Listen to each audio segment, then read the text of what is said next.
আল্লাহ তো সবকিছু নিয়তি লিখে রেখেছেন যে অমুক লোক ভালো হবে না খারাপ হবে, সে কাউকে খুন করবে কি করবে না, বা কাউকে ধর্ষণ করবে কিনা, অথবা চুরি করবে কিনা, অথবা ভালো কাজ করবে কিনা, সে বেহেশতে যাবে নাকি দোজখে, সবকিছু আগেই লেখা থাকলে আমরা কি করব? এখানে কার দোষ? যদি কাউকে খুন করি, আল্লাহ আমার কদরে লিখেছেন, আমি খুন করবো আর করে ফেললাম, এই দোষটা কার? দোষ তো আল্লাহর। তাহলে আমাকে দোজখে পাঠানো হবে কেন? আর এটা খুবই লজিক্যাল প্রশ্ন। এই প্রশ্নের উত্তরে বলবো, আমাদেরকে এই কদর বা নিয়তির ধারণা আগে বুঝতে হবে যে আল্লাহ সুবহানাহু ওয়া তাআলা আগে থেকে লিখে রেখেছেন একটা মানুষ কখন জন্মাবে, তারপরে সে কোন দেশে জন্মাবে, কখন মারা যাবে, কোন দেশে মারা যাবে। আল্লাহ পবিত্র কোরআনে বলেছেন সূরা ইসরা অধ্যায় 17 আয়াত নম্বর 14 যে যখন কোনো শিশু জন্ম নেয় তার কর্মগুলো আমি তার গ্রীবালগ্ন করে দিই। একজন মানুষের ব্যাপারে আল্লাহ জানেন সে কি কি করবে, ভালো না খারাপ, সঠিক না বেঠিক, সে বেহেশতে যাবে নাকি দোজখে যাবে।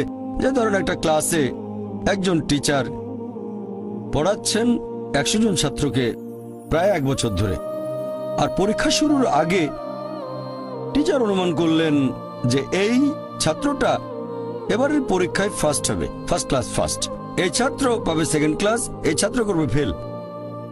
এটা আমি উদাহরণ হিসেবে বলছি। এর কিছুদিন পরে পরীক্ষা হয়ে গেল, প্রথম ছাত্র হলো ফার্স্ট ক্লাস ফার্স্ট, এই ছাত্র সেকেন্ড ক্লাস, আর ওই ছাত্রটা করলো ফেল।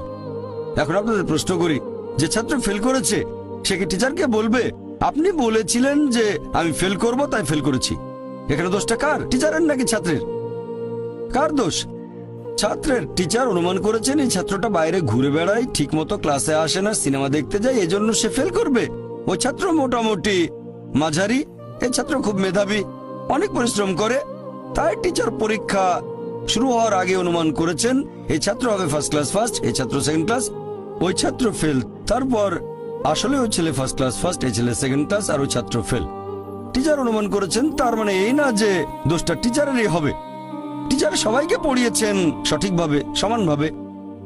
একইভাবে আল্লাহ সুবহানাহু ওয়া তাআলার আছে ইলমে গায়েব, তিনি ভবিষ্যৎ সম্পর্কে জানেন।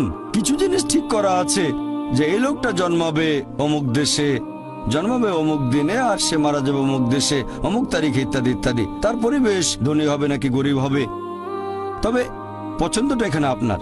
যেমন ধরেন 12 স্ট্যান্ডার্ড পাশ করার পরে অপশন আপনার হয়তো ইঞ্জিনিয়ার হবেন, অথবা ডাক্তার হবেন, বা একজন আইনজীবী।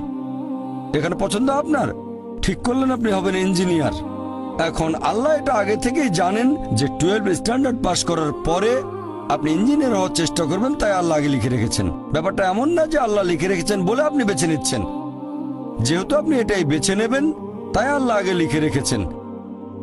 এখানে পছন্দ আপনার, তবে আল্লাহ আপনার পছন্দ জানেন। যেমন ধরেন একটা রাস্তার মোড়ে আসলেন, সামনে 5টা রাস্তা, রোড নাম্বার 1, 2, 3, 4, 5।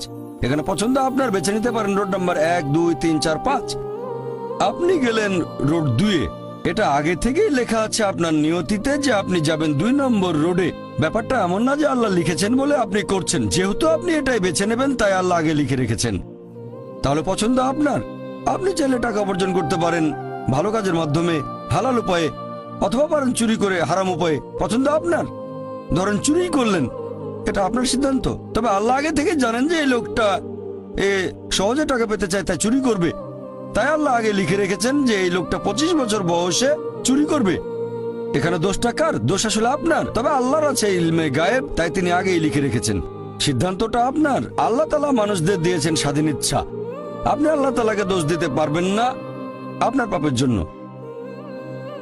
যদি আপনি দোজখে যান, যাবেন আপনার পাপ কাজগুলোর জন্য, আর যদি বেহেশতে যান সেটার কারণ হবে আল্লাহ সুবহানাহু ওয়া তাআলার অসীম করুণা।